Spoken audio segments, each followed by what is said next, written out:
politics. We are at the Navigant Credit Union Broadcast Center.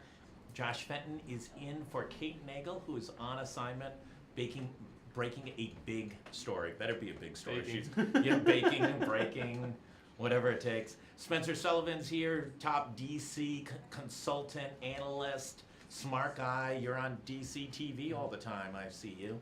Happy to be on, thank you. Yeah, great to have you. Rhode Island native, DC insider. Are you officially an insider? I still have my 401 number, right? So when I do reach out to people's cell phone out in DC, Does I anyone have to leave a 202? voicemail. They do. But I often have to leave a voicemail to say, by the way, this is so and so. Don't mind the 401 phone number.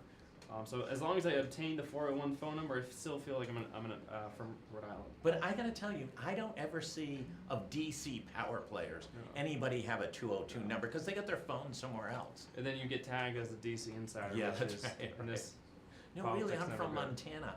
So Washington is nothing's going on down there. Boring day. Boring every day. I swear to God, if Trump left and Pence became president, the New York Times would go out of business in about 30 days because 1 million people would drop their digital subscription. That's how he could take care of news companies. Let's jump into it. The proposal of the day is that we're right here on the street on Way-Bossett Street. The president has proposed a military parade. One could look at it as a great way of honoring our military, veterans, key element of our government and those who keep us safe. The cynical say it's a Russian oligarchy-esque demonstration of military prowess and power. What's your take on the idea? I can see both ways. I think first and foremost, we have a president here who ran on certain issues, certain promises, and that's being proud of our military, being proud of the men and women who serve in our armed forces. Having a military parade in Washington, D.C. is not the first time that's ever happened. I think the last one was 1991. Yeah. So having a parade, we can talk about the cost of that and what that's going to mean in terms of that. But having a parade to honor the men and women in the services, to be proud of our military, but also to project strength across the world, it's not a bad thing. And as much as this pains me to say, the Philadelphia Eagles are going to have a parade to honor their team in a day or so, right? There's a reason for that. They closed the schools. Yeah, there's a reason for that, and made sure every pole was nice and Criscoed.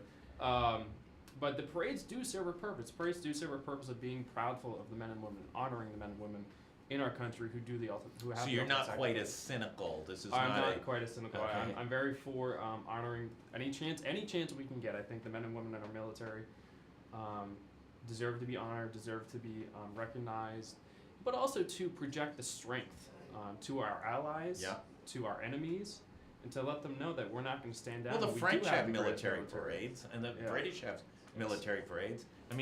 Go over to Buckingham Palace. They virtually have a parade twice a day, every day.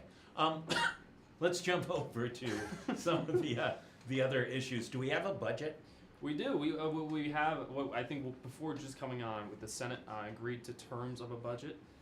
The House passed a agreement last night. Now what remains to be seen, right? The Senate has to send that bill back to the House and to see if the House is going to agree.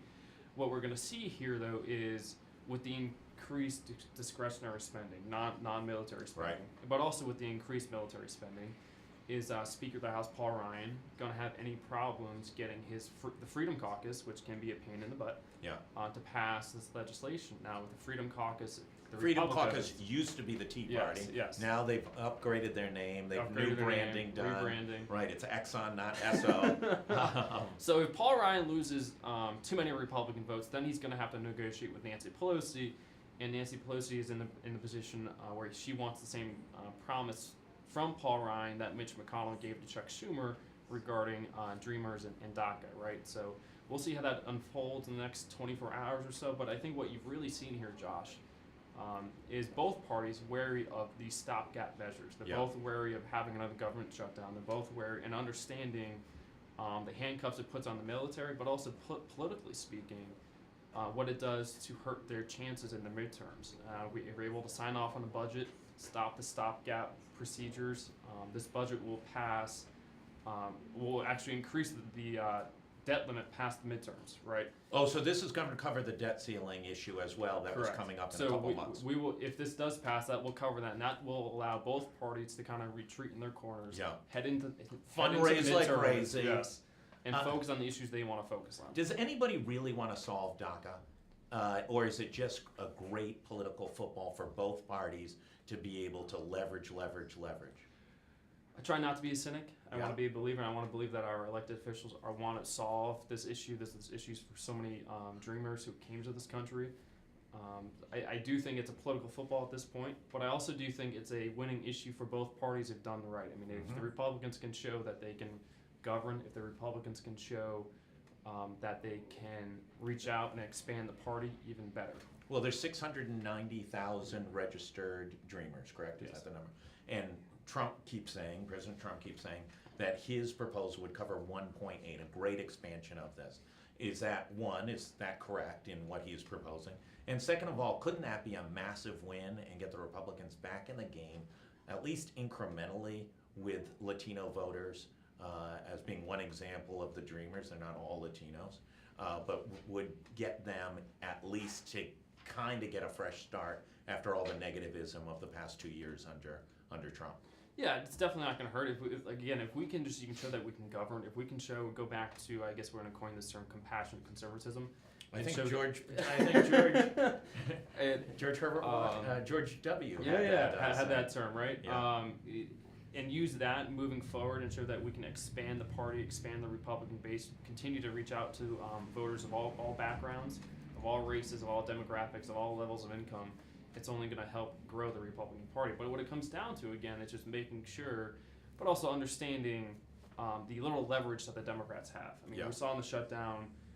That was not a win for them. Yeah, that was kind of mismanaged by Chuck Schumer, yeah. and then I think they've realized the same mistakes that the Republicans made way back under shutdown under President Obama. Yeah. Being the I was going to go even further, the right? Gingrich one was a disaster. So I think there's a combination of things here, but I think if they can all come together, get this deal done, just for the better for the country, for the dreamers, for DACA, and then move forward on to the midterms, it's a win-win. The issue of immigration is somewhat remarkable. I think, and don't hold me to the exact numbers, but I think proportionally this is right. Under Reagan's biggest deportation year, it was around 18,000. Under 3 of Obama's years, 3 consecutive years, I think it was his 5th, 6th, and 7th year, he averaged over 300,000 deportations. Where were moderate Democrats? Where were Democrats? Where were progressives complaining about the Obama administration's massive deportations, far greater than Republicans had ever done before? There just was no conversation about it then. I think it's a opportunity to point out to what President Trump's doing right now. Yeah. I think it's going back to identity politics. I think it's also going back to how both the left and the right, Republicans and Democrats, have reached further back to their own sides of the political spectrum, and going away from any type of bipartisan or moderation going forward. But you're exactly right. There's hypocrisy on that side. There's hypocrisy on both sides. But what we've seen here, though, is illegal, undocumented crossings going way down. We're seeing tougher security stances at the border and moving forward.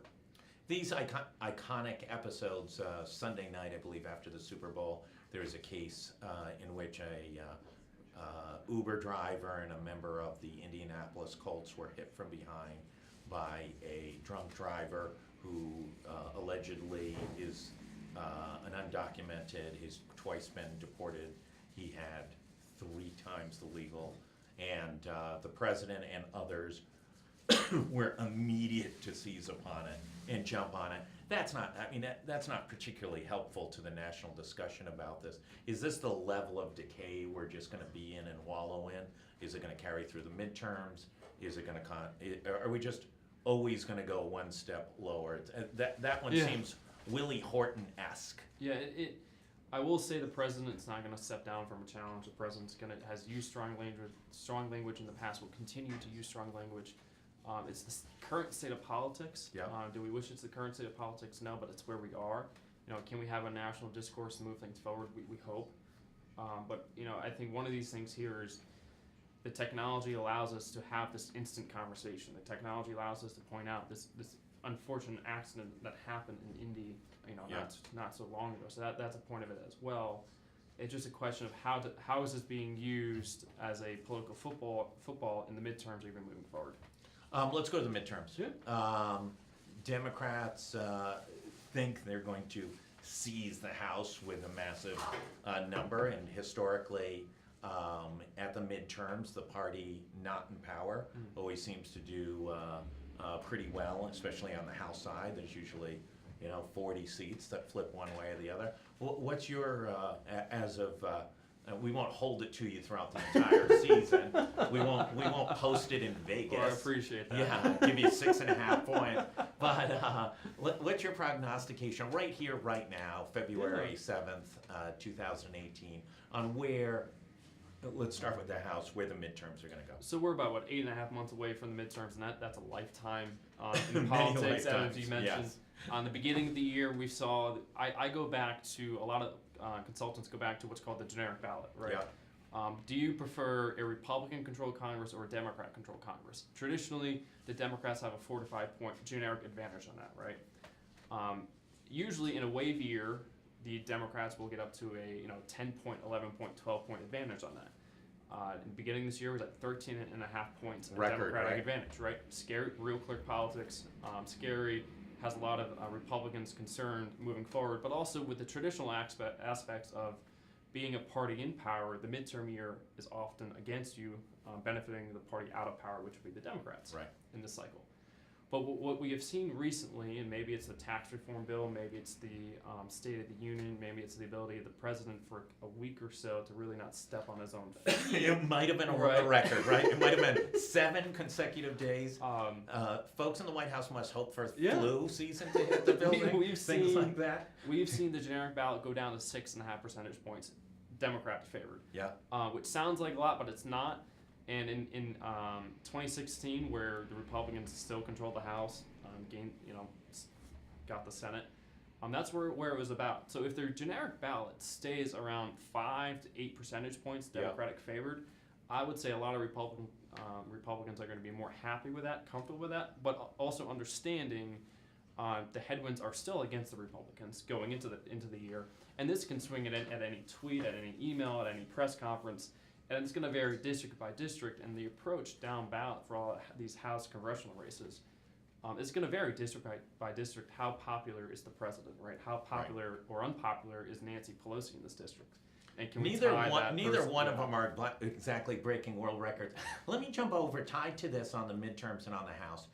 John Delavolpe does polling for us up at Kennedy School at Harvard. And he does a lot of research, primary research on the power of millennials, where millennials are right now. He's got millennials leaning Democrat 2-1 over Republicans, a record that they've ever seen a split on that. My question is, listen, if millennials came out and voted in 16, Hillary Clinton would be president of the United States, hands down. It wouldn't have been close. Do they come out in a midterm election, or is this more smoke and mirror about the activism of younger voters? Great question. I think it's one of those things where millennials are so like you just said, one of the largest voting blocks and can really sway elections one way or the other. Right. Can they withstand the rage or anger or enthusiasm against President Trump to actually come out and vote in 2018 has been yet to be seen, right? And that's going to vary district by district. I think what you could look at possibly be the 2017 elections in New Jersey or Virginia, not just their governor races, but also their state house races for the assemblies down ballot, and see how that has flipped quite a bit. Again, I think it's going to vary district by district. And what is the enthusiasm factor when you're polling? Right, there's an enthusiasm factor. But I'll argue back on Virginia. I think Virginia and New Jersey have been mischaracterized. Those were historically always Democratic states. Chuck Robb, you name it. I mean, there have been far more Democratic governors in Virginia in the last 40 years than there have been Republicans. It's been a little bit of an aberration. And Chris Christie was an aberration. There was no historic Republican governorship. Tom Keene a gazillion years ago. But since then, it's been all Democrats. And listen, Chris Christie had a big win and got very popular, and then was the lowest ranked governor before he left office, maybe of all time. He was down to like a 12% approval rate. So I think those two elections get misconstrued. But in neither case did you see a massive outpouring of millennials. You just saw the Democratic base actually have some activism and get back and say, oh God, we can't let this thing get out of hand. I would agree, and I would also mention one more thing would be millennials are, me being a millennial myself, notorious for not being loyal to one party or the Just other, so everybody's right? listening, that Not was a clear loyal. shot at ageism. The way he said it, I am a millennium, you're not a millennium. The millennials are not loyal to their employees, their employers. They're not loyal to a specific party. They're loyal Right. to a specific candidate or issue, right? Right. So I think that's going to vary candidate by candidate. And can candidates, Democrat, Republican, Libertarian, whatever you want to call yourself, break out from the party's mold? Because the party mold is not attractive. I don't care if you're a Yeah. Democrat or No, a absolutely Republican. not. The party mold is not attractive to millennials, to most voters. As a candidate, can you break out of that mold and connect with the millennial voters and have them turn out? I think that's going to be the question. Neither Nancy Pelosi nor Donald Trump are wonderfully attractive leaders of their relative party. And aren't the Democrats really missing some opportunities? I mean, you looked at the State of the Union address, and Trump had a great speech. I mean, God only knows, I think it's the first time that both the Washington Post and the New York Times had a positive headline about Donald Trump on the same day in the entire last 2.5 years. But more than that, the juxtapositions of looking over at the House leadership sitting there, looking as insider, grade, miserable. I think Trump's somewhat right in saying, you don't look very excited about America when you're sitting there with body language like that. Yeah, I mean, the only thing they didn't do was fall asleep or scream out, liar, liar, like... I'll say that for Justice Ginsburg. Yeah. Yeah, that's right. She was just up here in Providence and spoke at the temple up on the east side. But, aren't the Democrats really missing an opportunity to put a fresh face on this? And I'm going to pivot just over to the presidential election in 20. Who's the Democratic candidate for president of the United States? Joe Biden's going to be how old? Yeah. I mean, who's the guy? I can't agree. Or the woman? Yeah, I can't agree more. As a Republican, we loved seeing Nancy Pelosi as a minority leader. We loved seeing Nancy Pelosi still in leadership. Right. Because her name ID is so high, which is important. But also her unfavorability rating in a lot of these districts are so high, which is so important. And she's been an amazing person to fundraise against. She's been an amazing person to run candidates against. So I really do think the Democrats, but also I would say at some point Republicans as well, being fair here, Yeah. are missing some opportunities to give the next generation of members of Congress on the House side and even on the Senate side. I mean, you tell me that the possible front runner could be Joe Biden or Chuck Schumer is your best option, or there's no one other than Nancy Pelosi who's been there for years, and I've seen massive losses on the House, on the DCCC, on the Democratic Congressional Armed Committee, just losses down ballot, running, the DNC, all that good stuff. So I totally agree. I think there's a lot of missed opportunity there, but as a Republican, I'm not going to go out of my way to point that out. And I know, and if they want to keep Nancy Pelosi, I'm more than happy for them keeping Nancy Pelosi. That's going to make a lot of other people's jobs easier. I think they missed a huge opportunity when they had Chris Van Hollen in the leadership in the House, not giving him, at least the 1 or 2 spot and keeping him over there because. And you also have on the Senate side, not to interrupt, you have Cory Booker, you have Kamala Harris, Right. So you have people there who are positioning themselves to be in 2020 presidential leader, front runner roles. The problem is once you become leadership, that does often defer you from running for being the party's nominee. Let's talk about tax reform. It's looking like it's a bigger deal than anyone anticipated. We have Gary Sass on every Monday on Business Monday with me, and he was 60-40 on it. He advises Marco Rubio on fiscal issues. I think you're seeing some trends despite Friday and Monday's stock market, but you're seeing some trends of major corporations doubling down. You just saw Google spend $2 billion in New York. You're looking at Apple building a 5,000 staff campus and pouring in billions of dollars into that. You're seeing bonuses across the board. You're seeing, for the most people, unless you're really a wealthy person in the Northeast, just about everybody else is going to have some incremental benefit of this. Is that enough to start to turn sort of Republican, that sort of year-long crashing and burning, into something better? Is that the strategy? I think that's going to be part of it. I think what you're seeing now is people not only, I think there's a lot of folks before this tax reform was put into place thought that was going to raise taxes on themselves. Yeah. But now when they start to open their checks this month in February and January, they start to realize, wait a minute, my paycheck's growing. I'm taking more money home with me. Right. The government's taking less. I get to spend more of my own hard-earned money. Yeah. Now you're seeing these bonuses, the increase in wages, unemployment at an all-time low, which is going to drive up wages, ideally, in that front. We're seeing a lot of outside money being spent to promote this legislation, because again, as President Obama with Obamacare would tell you, it's not enough to have a good piece of legislation from your point of view. You got to need sell to be it able all to the way sell it through. all the way. And I think in the beginning we had a tough time selling this, Yeah. but I think we have 8.5 months to sell this, and the more time passes, the more people are going to take home, the more unemployment's going to go down. And I would be wary of President Trump linking him to the stock market. I mean, I think that's a very dangerous choice. But again, you have the stock market on one side and the economy. Those are two different things. Completely the economy different. is very strong. Volatility in the stock market's going to go up and down, right? And we're Yeah. hitting record highs. But I think we have enough time to show, but not just show, but have small business owners and boy, oh families boy, get he's it. not going to catch a break. As a percentage of the stock market, this didn't rank in the top 20, and yet it was like 07 was hitting with many media reports. Correspondingly, we hadn't had any kind of correction since August of 16.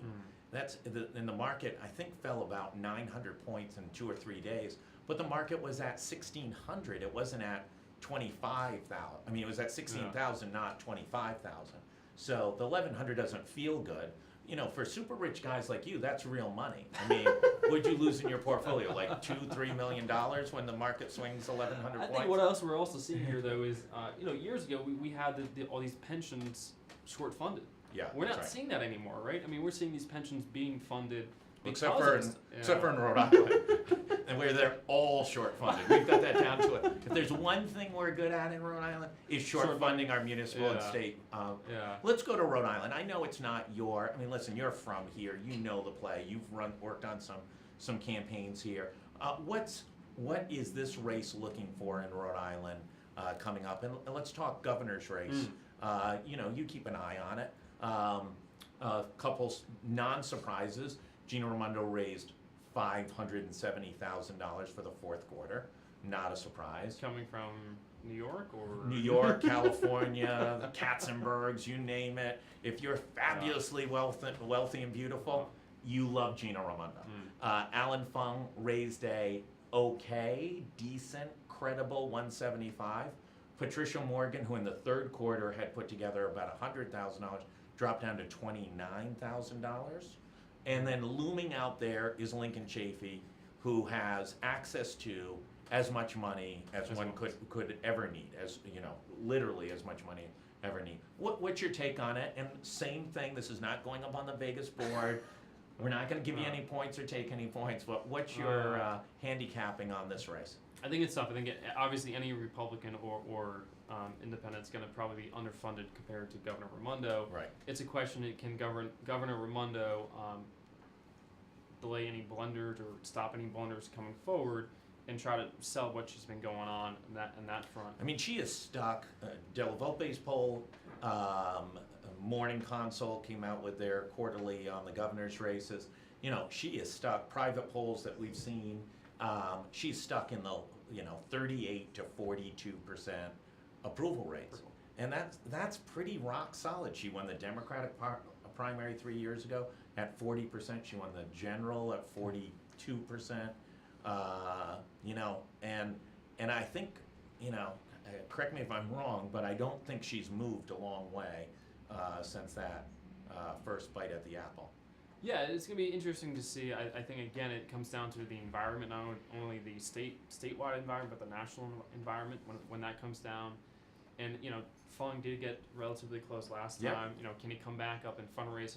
His weakest link has always been fundraising, right? So can he fundraise and get the message out and go that way? And that's been yet to be seen. So you're not putting dollars on the table. I'm yet. not putting any dollars on that. Let's race. go to the United States Senate race. Sheldon Whitehouse has a tidy sum of money, $2.8 million. Bob Flanders has about $400,000. Not bad for a quarter and a half in for a Republican in Rhode Island. Can he get that race competitive enough on some polls that allows him to tap into Republican senatorial money? It's going to be very tough, because the Republicans although nationally the Republicans have an offensive map saying that the Democrats have to defend a lot more seats that Trump won than Clinton won, so the Democrats have to defend a lot more seats, especially on the Senate. On the Senate side, which puts the National Republican Senatorial Committee, the NRSC, in an offensive structure. But in this environment, in this cycle, which we've yet to be seen, they might have to put more money into defending some seats, also winning over some of those close toss-up seats, to actually tap into a race like this. I mean, I feel like if it does happen, it's going to be a late-breaking race. Yeah. So maybe a race that we saw with Senator Ron Johnson in Wisconsin in 2016, which everyone abandoned him over the summer. And then we saw in September and October, the final weeks of October, the National Party came in and dumped a whole bunch of money in. So it's going to have to be a late-breaking race for that to happen. If it does happen, great, but he's on his own until that point. I want to thank you for coming in. As always, it's great insight. We got to get you on a regular beat, but you're famous down there in DC. You're on this one and that one and Fox and you name it. Anything I missed to ask you? What am I doing when I'm here, right? I've had what are you 24 doing? hours in the state. I'm a North Cumberland boy, so I love Jay's Deli. Yeah. I'm going to wrap up Cumberland House Pizza, which, by the way, I'm not getting paid by these guys to say this. But I can't. Somebody's eating for free. I can't come to the state and not eat chops or Jay's Deli. But I appreciate the time, and I always appreciate being on. That's great. Stay right here. We're going to be right back in 1 minute at the Navigant Credit Union Broadcast Center. We're going to take about a 30-second break. Thank you.